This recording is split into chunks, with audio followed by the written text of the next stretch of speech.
168페이지 펴시면 선생님이 해제랑 전체 줄거리를 다 일단은 갖다 놨어요, 얘들아. 우선은 이 소설가 구보씨의 1위를 정말 고등학생이라면, 우리나라 고등학생이라면 한 번쯤은 배워볼 수 있는 문학사의 이제 큰 특징을 가지고 있는 작품인데, 오늘 배웠으니까 물어볼게요. 여기서 알 수 있는 가장 큰 서술상 특징이 뭐야? 기억에 남는 거. 그렇죠. 비슷해. 이게 의식의 흐름을 따르고 있다라는 거. 왜 아무도 그 단어가 안 나오지? 의식의 흐름? 맞아. 근데 보면 여기 해제 파트 한번 읽어볼게요. 얘들아 잘 봐. 해제 빨간색 박스 가겠습니다. 이 작품은 1934년 일제강점기지? 일제강점기 한 신문사에 연재된 모더니즘 소설로서 작가 자신이라고 볼 수 있는 작중인물 구보가라고 되어 있는데, 얘들아 이거 작가 이름이 뭐예요? 뭐가? 작가 이름이요? 박태원이야, 박태원. 얘들아 작가 이름은 박태원이고요. 요 소설에 등장하는 주인공 이름이 뭐예요? 구보씨의 하루. 이게 제목이잖아, 얘들아. 근데 소설은 진짜야, 가짜야? 가짜지. 근데 여기서 지금 뭐라고 했냐면 자전적이란 말 없니, 얘들아? 작가 자신이라고 볼 수 있는 이라고 되어 있잖아요. 그래서 이거를 자전적 소설이다 라고 이야기를 많이 해요. 이게 왜냐면 앞에 봐요. 이 구보라는 게 이 실제 박태원 작가의 호야, 호. 그리고 실제로 이 작품을 썼을 당시 박태원 작가의 나이가 26살. 그리고 소설가. 맞죠? 근데 여기 안에 나오는 구보도요, 26살. 소설가. 이해돼요? 그러니까 정말 자기의 삶 자체를 이 인물에다가 녹여냈다라고 보시면 돼요. 그리고 나서 너희가 이걸 감상할 때 뭐라고 생각하고 있냐면, 자 봐봐. 구보씨의 뭐라고? 하루. 우리는 오늘 이 구보씨의 하루를 쫓아가 볼 거야. 처음에 어디서 출발해요? 집에서 출발해. 근데 너희 생각해봐. 1930년대야. 유학도 갔다 왔어. 대학도 갔어. 야, 그때 당시 대학을 갔다는 건 말도 안 되는 거야. 왜냐면 그때 당시에 고등학생이 지금의 대학생 느낌이거든, 얘들아. 이해돼요? 그러면은 이건 정말 어마어마한 인텔리야, 얘들아. 정말 지식인 계층인데, 내 잘난 지식인 아들이 26살이나 먹도록 장가를 못 가고, 그렇다고 소설을 쓰지도 않아. 집에 그냥 있어. 무직인 상태로. 얼마나 엄마 입장에서는 속이 터지냐. 이해돼요? 그래서 집에서 막 잔소리를 들어, 엄마한테. 그래서 엄마한테 잔소리를 들으니까 얘가 어떻게 해요? 나와. 처음에 이제 종로로 나가요. 그 다음에 얘가 전차를 타요. 전차를 타고 경성역으로 가요. 경성역으로 가서 다방으로 가요. 다방에 가서 막 얘기를 하고 또 막 정말 여러 사람을 만나. 여기 지금 다 세세하게 쓰지는 못해, 얘들아. 하루 동안 돌아다니는 거기 때문에. 그리고 나서 앞에 봐요. 종로와 전차에서 얘가 뭘 하냐면, 여기 하루 종일 다니면서 얘가 무슨 생각을 하냐면, 행복은 뭐지? 또는 인생이란 얼마나 고독한가, 이런 것에 대해서 계속 뭐 하냐면 생각을 해. 얘들아, 생각한다라는 건 우리가 요 소설에서 이렇게 얘기할 거야. 이 인물의 내면의식이라고 얘기를 할 거거든. 그래서 얘가 그냥 여기 떠돌아다니면서 뭐 하냐면 생각뿐만이 아니라 나 말고 다른 사람들을 뭐예요? 관찰해요. 그 사람들을 관찰하는 것에서 오는 자기의 내면적인 생각을 아무 서사 없이, 갈등 없이. 왜 우리 보통 소설은 갈등의 이제 작품이라고 얘기를 하거든요. 근데 얘는 갈등이 없어, 인물 간에. 그냥 계속 이 내면의 흐름을 잔잔하게 쫓아가기만 해, 얘들아. 이해됐니? 그래서 서술 방식이 좀 독특한 거야. 그래서 이 관찰한 것에 대한 이 생각을 얘기하기 때문에 우리가 무슨 기법? 의식의 흐름 기법을 따르고 있는, 이때 당시만 해도 굉장히 센세이셔널. 처음 보는. 이해됐어요? 왜? 갈등 구조가 없어. 이거 되게 독특한 거야, 얘들아. 이해됐니? 그리고 또 하나, 이 내면의식을 조금 더 잘 우리한테 보여주기 위해서 이 사람이 사용하는 게 뭐냐면 만연체 문장이라고 해서 수식어가 너무 많고요. 일단 되게 길어. 문장이 길고요. 쉼표의 사용이 굉장히 많아. 이거는 뭐냐면 약간 이런 거야. 너희 내면에서 무슨 생각을 할 때 주서 있게 생각해? 너희 생각 잘 해보면요, 조리 있게 생각하는 사람 별로 없어. 뭔가 내면 속에서는 막 복잡하게 생각을 하고 말로 내뱉을 때 조리가 있지. 이해돼요? 무슨 얘기인지? 그래서 그런 본인의 내면을 조금 더 섬세하고 자기의 생각의 그 과정이 좀 두서는 없을지라도 그 글을 읽는 그 독자들이 자기의 내면의 그 흐름을 그냥 고스란히 느끼고 쫓아왔으면 좋겠나 봐. 그래서 쉼표를 잘 사용하고 문장이 다소 두서없이 길게 느껴지지만 그럼으로써 독자가 이 내면에 좀 더 집중할 수 있게 하는 효과. 이런 서술상 특징의 효과가 굉장히 중요해요, 얘들아. 이해됐니? 근데 자, 여기서 또 하나 보여줄게요. 그래서 얘가 오늘 하루 종일 이렇게 돌아다니면서 갑자기 뭐 행복에 대해서 생각했다가 고독에 대해서 생각했다가 이러다가 사람들 만나고 친구들 만나고 이런저런 생각하다가 결국에는 아휴, 나 그냥 집에 가서 소설이나 한번 써봐야겠다 하고 다시 어디로 돌아가요? 집으로 돌아가.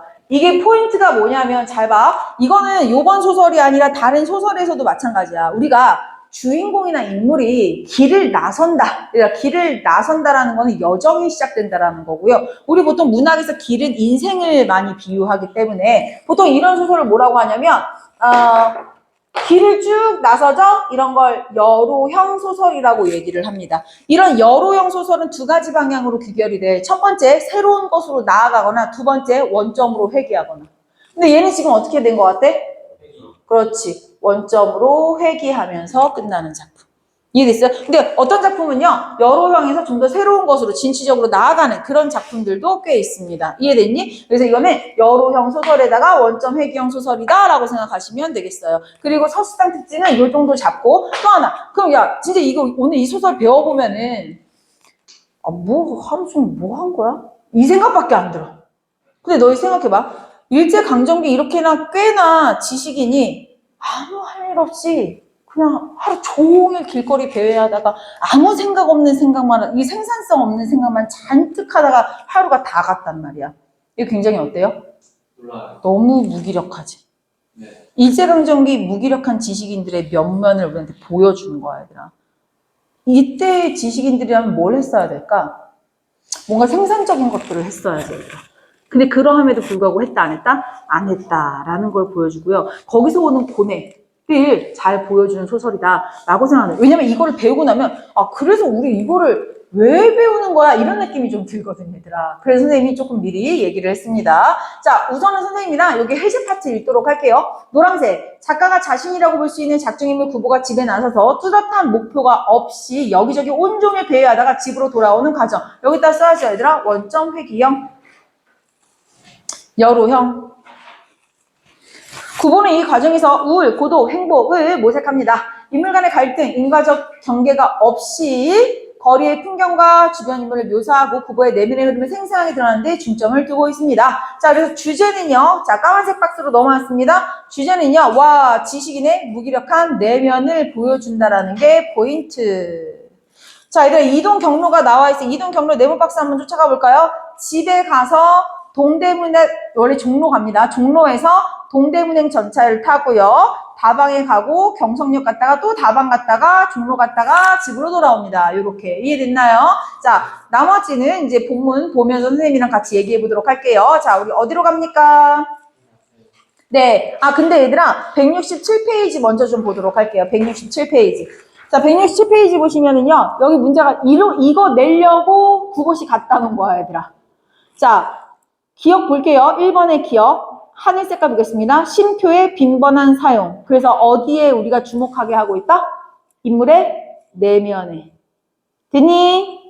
네. 자, 그 다음에 추정을 드러낸 표현을 반복했다라는 부분은 이따가 조금 보도록 할게요. 그리고 이 부분, 미음 중요합니다. 단어나 어구를 소제목처럼 처리해서 장면 전환되는 부분을 시각적으로 보여주고 있다라는 파트가요. 우리 이제 첫 번째 파트 돌아오시면 돼요. 164페이지 한번 가볼게요. 164페이지 가시면은 전차 안에서, 얘들아, 원래 이거 그냥 이렇게 읽으면 돼. 전차 안에서 구보는 이렇게 읽으면 되거든요, 얘들아. 근데 첫 스타트 어구를 지금 진하게 처리해서 소제목처럼 처리했다 그랬죠? 이거 왜 그랬다고, 얘들아? 단락 구분시키는 거야, 독자들한테. 야, 장면 바뀐다? 이런 거. 시각적으로 좀 용이하게 볼 수가 있겠죠? 됐니? 네. 자, 선생님이랑 얘들아, 이거 조금 빠르게 읽기 위해서 선생님 좀 색칠해놓은 데 위주로 점프해서 읽을 거예요. 이거 다 읽으면 니네 미쳐버리거든요? 네. 그랬어요. 오랜만에 우성이랑 의견 일치를. 그렇기 때문에 빠르게 쫓아와야 돼요. 자, 여기서 긴장하는 지점. 난 다음 장으로 넘겨도 소리가 나왔나? 난 안 나. 타이밍 놓치면 나 한 줄 한 줄 다 읽는다. 알겠어?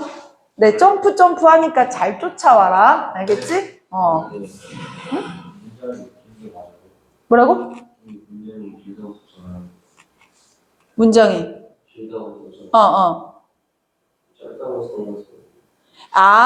요게 뭐냐면 만연체 문장을 사용한다라는 거거든.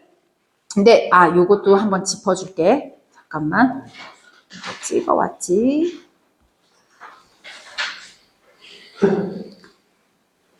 봐봐요. 이게 뭐냐면 쉼표 때문에 원래 이게 문장이 마침표가 찍혀야 문장이 딱딱딱딱 끊어지거든. 근데 이게 쉼표 때문에 우리가 문장이 짧다라는 인상을 좀 주기가 쉬워요. 근데 쉼표를 사용해서 리듬감 준다라고 설명하는 것도 종종 있어요, 얘들아. 인물의 심리를 드러내고 또 하나 만연체를 사용한다라는 게 뭐냐면 문장의 어떤 꾸며주는 말이나 이런 것들이 되게 많다라고 얘기하거든. 그래서 실제로 보면은요, 이게 문장이 만연체 문장, 화려한 문장을 썼다라고 하기 때문에 이게 길다라는 의미를 화려한 문장이라고 생각을 해주시면 더 맞을 것 같아요. 자, 봅시다. 전차 안에서 9번은 우선 제자리를 찾지 못한다. 그리고 나서 얘가 이렇게 생각해. 대체 어느 곳에 행복은 자기를 기다리고 있을 것인가를 생각해본다. 자, 여기서 포인트 하나, 얘들아. 행복은, 여기서, 얘들아, 포인트는 행복이야. 행복에다가 네모 박스 하나. 행복은 어디서 자기를 기다리고 있을까를 생각해본대. 얘들아, 이게 무슨 소리야? 지금 여기서 얘는 마음속으로 뭘 생각하고 있는 거야? 행복에 대해서 생각하는 거야. 근데 얘들아, 선생님 봐봐. 구보 씨가 생각하는 행복은 두 가지야. 첫 번째, 세속적인 행복. 그 세속적인 행복에 대해서 얘는요, 되게 이중적인 잣대를 갖고 있거든? 첫 번째, 선생님 봐봐. 그 세속적인 행복이라는 게 뭐냐면, 너희가 생각하는 일반적인 행복이 세속적인 행복이야, 얘들아. 그러니까 지금 구보씨 엄마 입장에서는요, 내 아들내미가 뭐 해야 돼? 지금 우리 26살이면 장가 안 가지 미쳤어? 근데 이 당시 26이면은 장가 가서 애도 있어야 돼. 이 당시에는. 이해됐어? 그러니까 엄마 입장에서는 환장하는 거야. 얘 내 똑똑하고 잘난 대학까지 나온 아들놈 시기가 뭐 하고 있어요? 방구석에서 맨날 놀고 있어. 소설하면 소설이라도 써야 되는데 아주 얘가 무용하잖아. 이해됐어요? 무슨 얘기인지? 그렇기 때문에 얘가 이 세속적 행복, 엄마가 얘기하는 그렇게 결혼을 하고 아이를 낳고 하면 행복하겠지? 그게 세속적인 행복이라고도 생각해, 얘는. 이해됐니?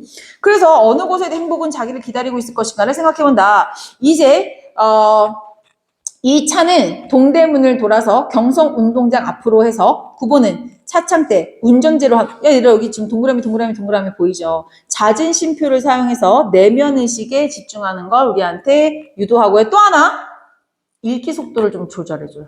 우리가 그 생각을 따라가면서. 자, 그리고 어디로 갑니다. 자, 분홍색 읽을게요. 9번은 고독을 두려워한다. 잠깐만, 고독에다가 네모박스. 잠깐만, 아까 전에는 무슨 생각하고 있었는데? 행복에 대해서, 내 행복은 대체 어디 있지? 이 생각을 했는데 지금 이번엔 뭐에 대해 생각하고 있어요? 고독. 일찍이 그는 고독을 사랑한 일이 있었다. 자, 분홍색만 읽겠습니다. 그는 결코 고독을 사랑하지 않았는지 모른다. 뭐라는 거야? 이게 의식의 흐름이야, 얘들아. 고독을 사랑한다고 했다가 사랑하지 않았다고 했다가 예를 들면 이런 거랑 똑같은 거야. 니네가 어떤 걸 봤어? 나 저거 무서워. 잠깐만, 내가 저게 무서워하는 게 맞나? 아닐 수도 있지 않나? 그냥 이거 그대로 써놓은 거라고 생각하시면 돼요.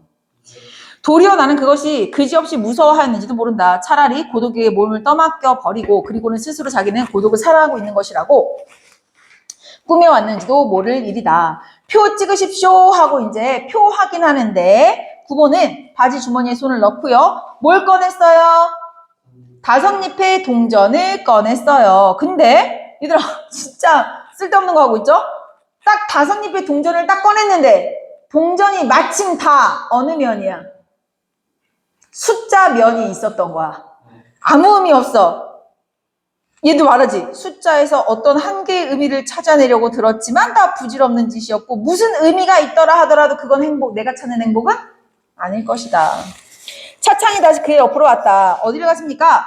9번은 전차가 향하여 가는 곳을 바라보며 문득 창경원 갈까? 라고 생각한다. 그러나 그는 차장에게는 아무런 사인도 하지 않았다. 갈 곳을 갖지 않은 사람이 한번 차에 몸을 의탁하였을 때 그는 어디서든 섣불리 내릴 수가 없었다. 자, 여기서 포인트. 선생님 필기 오랜만에 들어갔죠.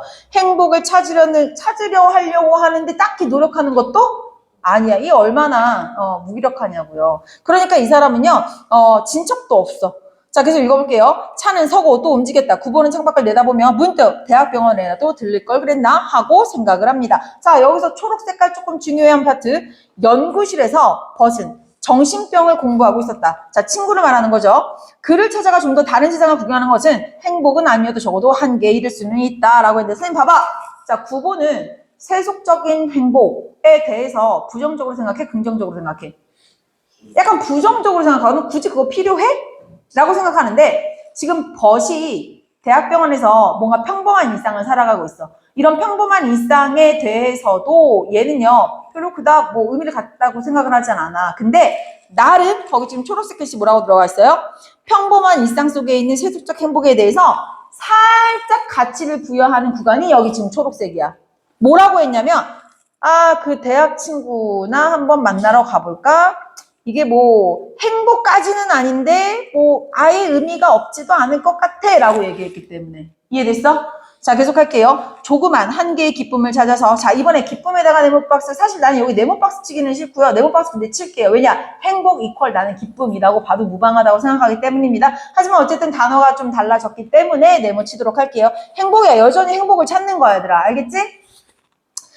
한 개의 기쁨을 찾아 9번은 남대문을 안에서 밖으로 나가보기로 한다. 그러나 그곳에는 불어드는 바람도 없이 옆에 웅숭그리고 앉아있는 서너 명의 지게꾼들이 그 모양이 힘이 없다. 9번은 거기서 또 고독을 느꼈어요. 행복을 찾으려고 했는데 자꾸 고독함이 느껴져요. 사람들이 있는 곳으로, 약동하는 무리들이 있는 곳으로 가고 싶다고 생각을 한다. 그는, 자, 또 바뀌었어 얘들아. 경성역. 사실 이 전차 안에서 나는 이 장면이 없어서 좀 서운해. 전차 안에서의 어떤 장면, 이게 동전 장면이 나왔잖아. 네. 원래 얘가 전차 안에서 누굴 만나냐면은 옛날에 선 봤던 여자를 만나. 그래? 이렇게 얘기하면 안 돼. 너무 찌질해. 이렇게 얘기해. 저 여자 어디서 봤는데? 아는 척을 안 해, 일단. 못해. 되게 소심하거든? 아는 척을 못해. 근데 얘가 계속 이렇게 생각해. 저 여자 나 봤을까? 아니, 근데 내가 지금 아는 척을 해도 될까? 아니야. 근데 저 여자도 날 봤는지 내가 모르는데? 아니야. 저 여자가 내가 보고도 모른 척한 걸 저 여자가 지금 알까? 이런 식으로 계속 생각을 해.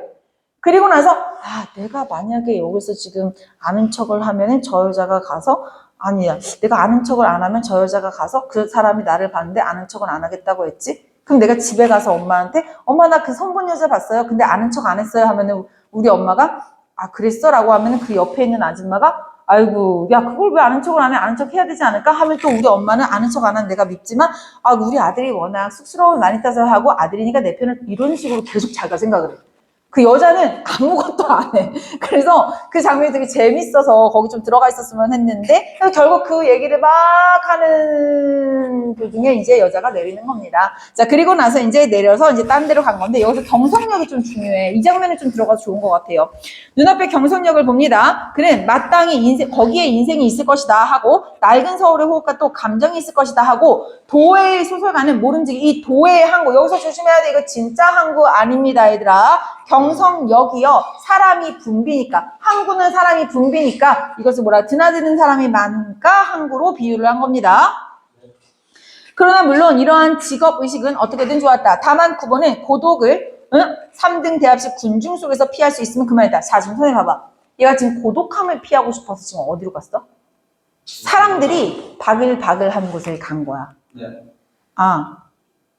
니네 시험번에 와사등 들어가니? 모르겠네. 안 들어가니? 오케이. 와사등에서도 같은 장면이 좀 나와서 사람들 바글바글한 근대화된 도시에 있지만 지식인의 내면을 쓸쓸하고 고독하고 고뇌하고 이런 것들이 되게 비슷하게 떠올라서 시험범위인지 한번 확인했습니다. 송천은 맞는 것 같네요. 자, 어쨌든 볼게요. 구보가 한 옆에 그러나 오히려 고독은 곳이 이런 거야. 군중 속 고독이라고 했잖아 방금. 구보가 옆에 끼어 앉을 수도 없기시리 사람들은 빽빽하게 모여 있어도 괄호 부분은요. 인정 없는 모습입니다, 얘들아. 서로 불신하는 모습들이 가득 차 있었어요. 남을 결코 믿지 않는 그네들. 보기에 딱하고 또 가엾었다. 그 사람들에 대해서 막 나쁘게만 생각하는 건 아니고요. 또 연민의 눈으로 바라보고 있는 모습이네요. 자, 여기 서술상 특징 드러나는 부분, 여기 네모박스 중요합니다. 구보는 한 구석에 가서서 그의 앞에 있는 노파를 바라봅니다. 자, 첫 번째 노파 바라봅니다. 그는 누구 집에 드난을 살다가 식모 같은 거, 자, 이제 늙고 세전한 몸을 이끌어서 결코 넉넉하지 못한 어느 시골 딸네 집이라도 찾아가는지 모른다. 잠깐만 있어봐. 니네 착각하면 안 돼. 이 노파가 진짜 이런 거야? 아닌 것 같아요. 전혀 아닐 수도 있어, 얘들아. 이해됐니? 근데 지금 그냥 그 노파의 어떤 행색을 보고 이 사람이 지금 뭐 하고 있는 거야, 구보가? 다 생각하고 추측하는 거야. 그 추측을 알 수 있는 부분이 뭐예요? 뭐뭐지 모른다, 뭐뭐지 모른다, 뭐뭐 있을 게다, 뭐뭐 있을 게다. 이 부분 보고 추측성 어미라고 생각을 하시면 됩니다. 이미 굳어버린 그는 안면 근육은 어떤 다양한 일에도 펴질 턱이 없고, 그리고 그의 몽롱한 두 눈은 비록 그의 딸이 그지없는 효양을 가지고도 감동시킬 수 없을지 모른다. 노파 옆에는 또 중년의 시골 신사가 있어요. 아마 백화점을 야, 대단하지 않냐 생각이? 백화점을 운영하고 있을 거래. 모르는 거거든.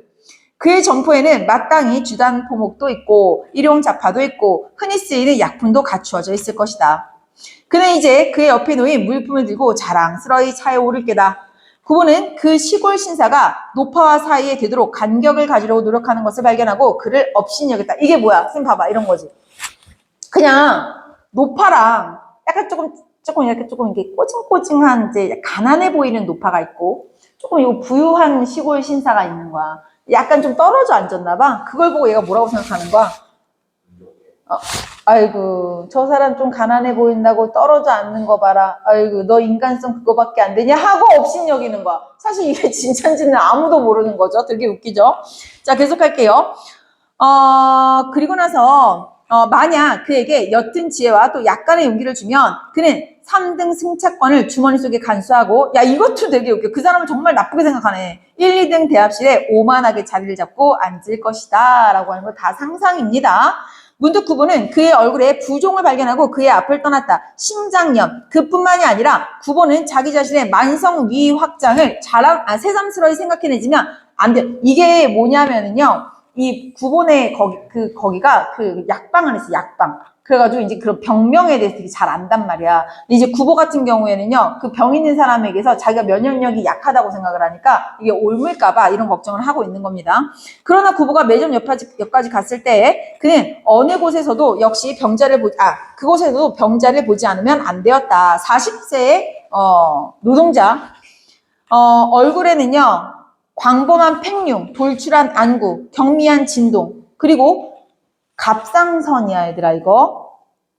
그것은 결코 누구에게든 깨끗한 느낌을 주지는 못한다. 그의 좌우에는 좌석이 비어있어도 사람들이 앉으러 들지 않았다. 뿐만 아니라 그에게서 두어 칸 떨어진 곳에 있던 아이를 업은 젊은 아내가 그 바스켓 속에서 꺼내다가 잘못하여 바닥에 떨어진 한 개의 복숭아가 굴러서 그 병자의 발 앞까지 왔을 때 여인은요 그 복숭아를 포기해버렸대요. 지금 그냥 이거 아무 의미 없어. 동그라미 친 것들만 다시 반복. 노파, 중년의 시골 신사까지는 잡아봐. 동그라미다 지금 관찰하고 있는 거거든. 근데 여기 지금 네모 박스 친 데는 다 상상이야. 그지? 근데 여기 지금 40세 노동자부터 요 여인은요 그냥 관찰하는 거. 이해됐니? 네, 구분 지어주시면 됩니다. 구보는 이 조그만 사건에 문득 흥미를 느끼고 그의 대학 노트, 자 여기서 포인트, 대학 노트에 선생님이 다른 색깔 이거 회색 칠해 놓은 거거든요. 자 여기서 우리가 알아야 될 건 뭐냐면 구보가요 하루 종일 여기를 대하면서 한 손에는 노트, 한 손에는 짧은 지팡이를 들고 다닙니다. 이게 지팡이는 산책의 의미고요. 이 노트는요 이것들을 기록한다라는 거야. 그래도 소설가니까 얘들아 지식인이면 보여주는 거거든. 특히 이 짧은 지팡이는 우리가 단장이라고 얘기할 거예요. 저런 거, 나 사람들의 어떤 인간성에 대해서 좀 쓰고 싶어 하고 노트를 펴들었어요. 그러나 그가 문 옆에 길에 서 있는 캡을 쓰고, 양복을 입은 사내에 그 온갖 사람에게 의욕을 갖는, 잘 봐. 여기 중요해. 쌤 봐봐. 지금 그런 어떤 사람들의 군상들을 보고, 이런 거 그 소재로 잡을까? 하고 뭔가 싹 쓰려고 했다? 근데 양복을 입은 어떤 사내가 아까부터 자기 뭐 하고 있대? 감시하고 있대. 이게 무슨 뜻이야? 이게 실제로도 일제강점기 때 그런 거 되게 많이 했는데 그 친일 행위를 하는 그런 문학가들이 되게 많이 있었어요, 얘들아. 근데 그 사람들도 우리가 비난만은 할 수가 없는 게요. 옛날에 서정주 시인 같은 경우에 이런 일도 있었어. 맨날 선글라스에 검은 양복 입은 사내들이 우리 집을 계속 지키고 있었다고.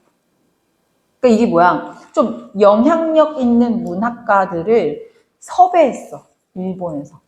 옛날에 우리 이광수라는 작가가 있어요. 이광수라는 작가가 뭐 하나 글을 내면요. 온 진짜 전국 조선 팔도에 있는 모든 80%의 문학가들이 다 사서 읽을 정도의 영향력. 그 사람을 해서 신문에 소설을 연재하게 한 거야. 그래서 처음에는 그냥 내용이 흘러가. 근데 점점 읽다 보면은 일본을 옹호하고 일본 문화를 찬양하고 이런 식으로 내용이 조금씩 거기에 밑바탕에 깔리게 되는 거야. 이런 식으로 세뇌하는 걸 기가 막히게 했거든, 얘들아. 그래서 근데 그런데 동참하지 않은 문학가들은 어떻게 됐을까? 협박, 회유 이런 것들을 당하기 마련이었거든. 그거라고 생각하면 돼, 얘들아. 내가 이런 거 한번 그래 소재를 써볼까 하고 대안을 딱 폈는데 누군가의 감시를 받고 있는 듯한 느낌이 든 거야, 얘들아. 시대적 배경을 우리한테 잘 보여주는 장면인 거죠. 자, 온갖 사람에게 의욕을 가진 두 눈을 발견하였을 때 구보는 다시 우울 속에서 그곳을 떠나지 않으면 안 되었다. 그래서 이거 한편으로는 이렇게 얘기하는 것들도 있어. 식민지 지식인의 무기력한 내면을 보여준과 동시에 그렇게 할 수밖에 없는 이 시대적 배경을 얘기하는 것 아닌가라는 생각도 얘기도 합니다. 자, 개찰구 앞에서 두 명의 사내가 있습니다. 낡은 모시 두루마기에 노란 구두를 신고요. 보따리 하나 들지 않은 그들을 구보는 확신을 가져 무직자라고 단정을 합니다. 그리고 이 시대의 무직자들은 거의 다 뭐라고 얘들아? 금광브로커에다가 밑줄 한 번만 치세요. 자, 이 시대는요. 당시 사회상 볼게요, 얘들아. 차림새만으로 직업을 단정하고 있는데 당시에는요. 이게 완전 인기 직업. 이거면 다 됐대. 자, 구보는 새삼스러이 대합실 안팎을 둘러본다. 그러한 인물들은 이곳 저곳에 눈에 띄었다. 황금광 시대. 저도 모를 사이에 구보는 입술을 무거운 한숨이 새어나왔다. 황금을 찾아. 그것도 역시 숨김없는 인생의 분명히 한 부분이야. 그것은 적어도 한 손에 단장과 한 손에 공책을 들고 목적 없이 거리를 나온 나보다는 조금 더 뭔가 노력하는 인생일지도 모른다라고 얘기를 했고요. 자, 시내에 산재한 무수한, 자, 여기 잘 읽어야 돼. 시내에 산재한 무수한 광무소. 그리고 100원. 여기 얘들아 다 가격이 써있네, 얘들아. 그치? 여기에서 졸부가 되고 또 몰락하여 갔다. 여기 분홍색부터 읽을게요. 황금광 시대. 그들 중에는 평론가와 시인, 그러한 문인들조차 끼어 있었다. 오케이, 얘들아. 문인들마저 지금 글 쓰는 거 때려치고 어디에 뛰어들어요? 금광에 뛰어드는 그런 시대인 거야. 구보는 일찍이, 자, 여기서 조심. 구보도요. 나도 한번 그 광산 한번 해볼까? 금캐로 한번 가볼까? 구보도 생각해봤대. 하지만 그 일전의 문인들과 구보는 분명한 차이가 있어요. 구보는 왜 그렇게 해보고 싶었대? 창작을 위하여. 여기가 포인트. 구보는요. 자, 다른 사람들, 다른 문학가들은 얘들아 뭐 때문에 그 광산에 간 거야? 돈 벌려고. 근데 구보는요. 나도 한번 해보고 싶다라고 생각한 게 돈 벌려고가 아니야. 그냥 창작을 위해 그들의 삶을 한번 나도 경험해볼까? 그들의 생각을 한번 이해해볼까? 라는 거야. 이거 조심하셔야 돼요. 사람들의 사행심, 황금의 매력, 그런 것들을 구보는 보고 느껴보고 싶었다. 여기서 조심해. 이런 것들을 보고 느껴보고 싶었던 거는 뭘 위해서? 창작을 위해서. 오해하시면 안 돼요. 하지만 구보 말고 다른 사람들은 물질적인 것에 다 빠져있는 부분이죠. 문득 한 사나이가 둥글럽적한, 그리고 그 저열한 웃음이죠. 웃음을 띠고 그 앞에서 그의 모양 없는 손을 내민다. 그도 친구라면 친구다. 중학생 때 열등생이었어. 그리고 단장의 손을 그대로 내밀어서 그의 손을 가장 엉성하게 붙잡았다. 이게 얼마만이야? 어디 가나 자네는? 구보는 친하지 않은 사람에게 자네 소리를 들으면 언제든 불쾌했다. 헤라는 오히려 나았다. 그 사내는, 자, 주황색 갈게요. 주머니에서 금시계를 꺼내봤대. 부자야, 얘들아. 그런데 구보는 그러한 사내와 자리를 같이 할 차를 마실 생각이 없었대. 그러한 사내는 누굴 말하는 거예요? 아까 부자 친구. 그래서 그러한 사내를 속물이라고 생각하는 거야. 그러나 그러한 경우에 그는 한계의 구실을 지어서 그의 호의를 사절할 수 있도록 구보는 용감하지 못했다. 진짜 조금 찌질하지, 그치? 싫으면 싫다고 말도 못해요. 그 사내는 앞장을 섰다. 자, 그럼 저리로 가지. 그러나 그것은 구보에게만 한 말은 아니었다. 자기들을 따라하는 여성을 봤는데, 애인인데, 앳된 티가 나는데, 자, 어느 팀인가? 이런 자 내가 괄호 부분 계속 해놨죠, 얘들아? 이런 속물적인 사람도 연애를 할 수 있는 시대가 왔네. 나도 못하는데. 새삼스레 그 천한 얼굴을 쳐다보았다. 서정 시인조차 황금강으로 나서는 때다. 이거 뭐야? 이 시대적 그 분위기 자체를 다 지금 마이너스로 보는. 돈이면 다 되네? 글 쓰는 사람들도 돈 찾아가네? 펜 내려놓고? 아이고, 저런 속물도 돈이 있으니까 애인이 생기네. 의자에 가서 가장 자신있게 앉아 그는 주문을 들으러 온 소녀에게 나는 가루피스 그리고 구보를 향하여 자네도 그걸로 하지 하나 구보는 나는 홍차나 커피로 하지 라고 음료를 시켰대요.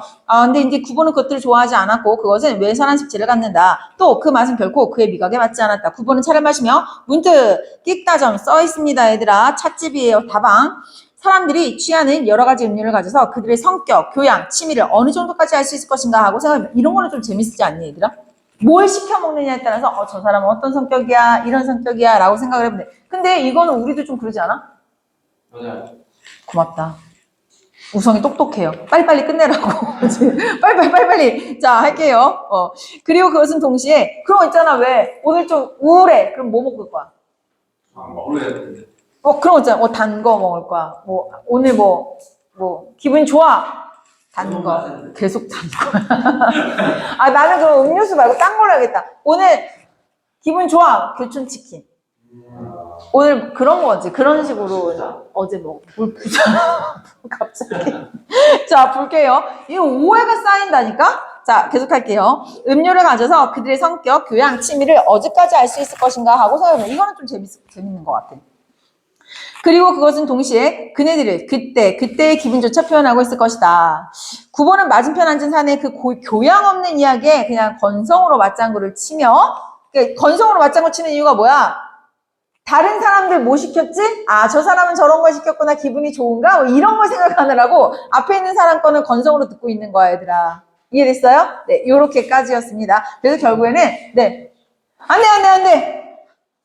문제풀이만 들으면 돼요. 조금만 참으세요, 얘들아. 만약에 석찬아, 난 진짜 이건 진짜 못 참겠다. 선생님 너무한다 하면 뛰쳐나가시면 돼요. 굳이 뭐라고 하진 않습니다.